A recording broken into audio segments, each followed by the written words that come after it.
Shalom saudara-saudari di dalam nama Tuhan Yesus Kristus. Hari ini kita akan mendengarkan seminar bersama Romo Eko Wahyu. Belajar mengalami kegagalan dari Yesus, selamat mendengarkan. Lalu Yesus mulai mengecam kota-kota yang tidak bertobat. Sekalipun di situ ia paling banyak melakukan mujizat-mujizatnya. Celakalah engkau Korazim, celakalah engkau Betsaida. Karena jika di Tirus dan Sidon terjadi mujizat-mujizat yang telah terjadi di tengah-tengah kamu, sudah lama mereka bertobat dan berkabung. Tetapi aku berkata kepadamu, pada hari penghakiman, tanggungan Tirus dan Sidon akan lebih ringan daripada tanggunganmu. Dan engkau Kapernaum, apakah engkau akan dinaikkan sampai ke langit? Tidak, engkau akan diturunkan sampai ke dunia orang mati. Karena jika di Sodom terjadi mujizat-mujizat yang telah terjadi di tengah-tengah kamu, kota itu tentu masih berdiri sampai hari ini. Tetapi aku berkata kepadamu, pada hari penghakiman, tanggungan negeri Sodom akan lebih ringan daripada tanggunganmu. Pada waktu itu, berkatalah Yesus, aku bersyukur kepadamu, Bapa, Tuhan langit dan bumi. Karena semuanya itu engkau sembunyikan bagi orang bijak dan orang pandai, tetapi engkau nyatakan kepada orang kecil.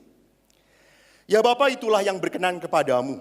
Semua telah diserahkan kepadaku oleh Bapakku, dan tidak seorang pun mengenal anak selain Bapa, dan tidak seorang pun mengenal Bapa selain anak. Dan orang yang kepadanya anak itu berkenan menyatakannya. Marilah kepadaku semua yang letih lesu dan berbeban berat. Aku akan memberi kelegaan kepadamu. Pikulah kuk yang kupasang dan belajarlah padaku. Karena aku lemah lembut dan rendah hati. Dan jiwamu akan mendapat ketenangan. Sebab kuk yang kupasang itu enak dan bebanku pun ringan. Demikianlah Injil Tuhan. Terpujilah Kristus. Bapak Ibu, kalau mendengar tadi, kelihatannya kitab suci ini satu tema atau tidak?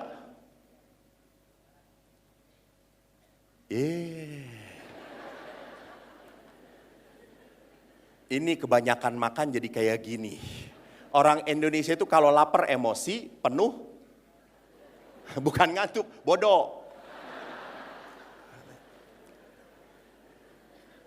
Jadi kalau melihat tadi kitab sucinya berjalan satu tema atau tidak?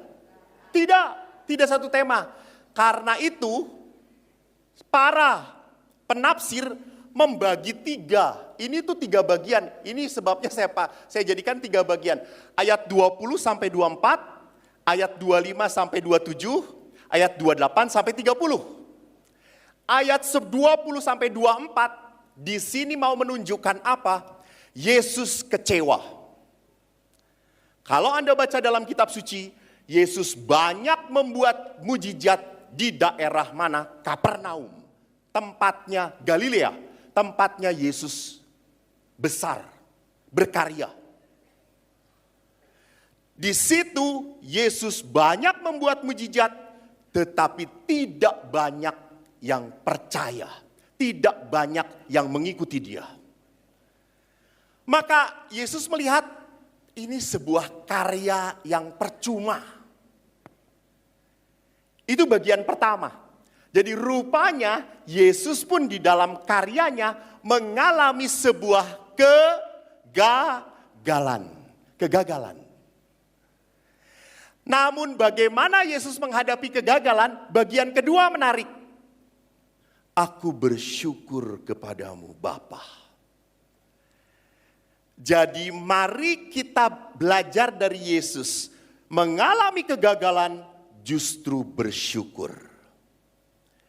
Yesus bersyukur kenapa? Karena kegagalan dalam karyanya mau memperlihatkan Tuhan pun sudah sejak awal selalu diterima oleh orang-orang kecil. Orang-orang miskin. Orang-orang yang tidak diperhitungkan. Lahirnya di mana? Di gua. Di antara siapa? Para gembala. Bukan di istana, bukan di antara orang pintar. Maka Yesus bersyukur karena semua terjadi memang sesuai dengan apa yang sudah dinubuatkan oleh Tuhan. Maka setelah Yesus bersyukur, Yesus berbicara bagian ketiga kepada orang-orang yang percaya padanya. Jadi kata-kata ini mental kalau Anda tidak percaya pada Yesus.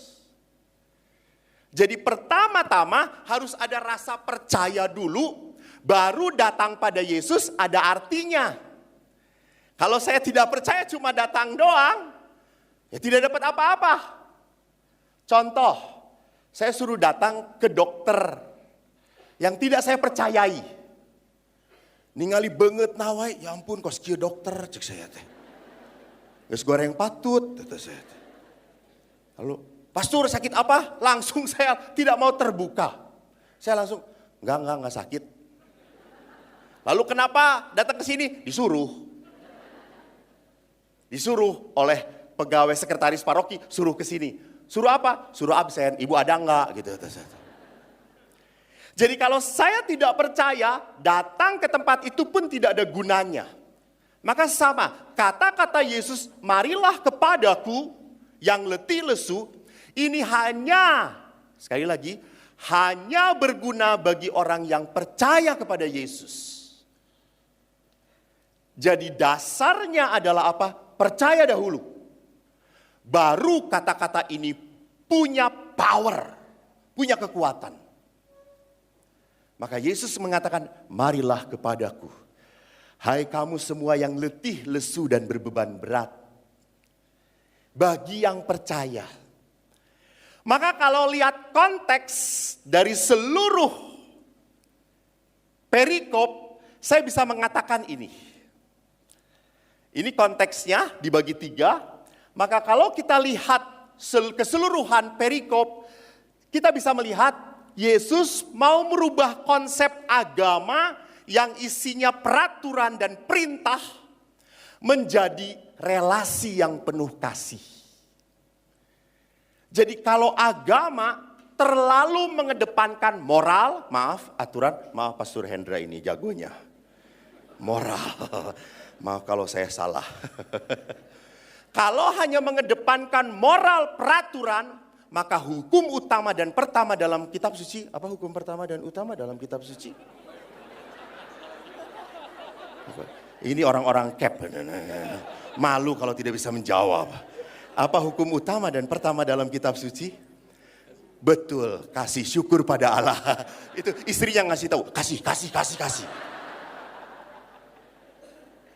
Betul, hukum pertama dan utama dalam hubungan dengan Allah adalah kasih menjadi tidak kena, tidak tersentuh. Maka Yesus mau memperlihatkan agama itu bukan isinya peraturan. Agama itu harus menjadi sebuah relasi yang penuh kasih. Memang kayak kemarin saya ada umat datang. Pastor, saya sudah 5 tahun ditinggal suami saya. Sudah tidak tahu dia kemana. Saya dengar dia sudah menikah lagi. Saya sendirian, pastor. Saya tetap setia selama 5 tahun. Tiba-tiba pastor ada pria lain jatuh hati pada saya. Rupanya saya pun demikian. Saya boleh menikah lagi enggak, pastor? Karena saya sudah mengasihi dia. Terus saya mengatakan, Bu, tidak semudah itu. Ibu harus bereskan perkawinan sebelumnya. Tapi kan dia sudah dengan pria lain, pastor. Saya dibiarkan merana. Pastor ngerasa enggak? Enggak, kata saya itu.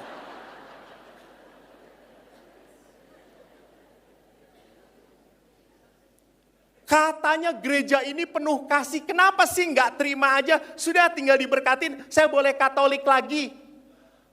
Ingat, kasih bukan berarti membolehkan segala-galanya. Itu sudah bukan kasih lagi kalau membolehkan segala-galanya. Apakah dengan alasan kasih, saya sudah mengasihi Tuhan, Saya sudah memberi persembahan kepada Tuhan.